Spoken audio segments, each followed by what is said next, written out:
Polisi telah menetapkan sopir mobil Audi A8, Sugeng Guru Gautama Legiman, sebagai tersangka atas peristiwa kecelakaan yang menewaskan mahasiswi Universitas Surya Kencana, Selvi Amalia Nurain, di Cianjur, Jawa Barat. Namun, muncul pengakuan salah satu penumpang di mobil Audi 8 sebagai istri seorang polisi. Pengakuan itu diutarakan oleh perempuan bernama Nur atau EN. Nur merupakan majikan dari tersangka Sugeng dan saat kecelakaan terjadi, Nur berada di dalam mobil Audi A8 bersama tersangka. Dilansir dari Detik Jabar, pengakuan Nur itu dibantah pihak kepolisian. Kapolres Cianjur AKBP Doni Hermawan menegaskan Nur bukan istri polisi. Doni mengatakan, klaim dari Nur itu membuat mobil Audi A8 yang dikendarai Sugeng masuk rangkaian kendaraan polisi.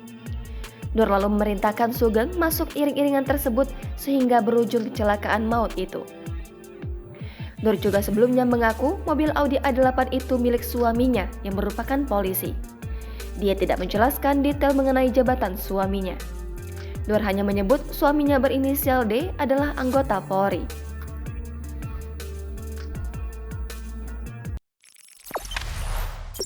Jangan lupa subscribe, share, komen, dan like ya.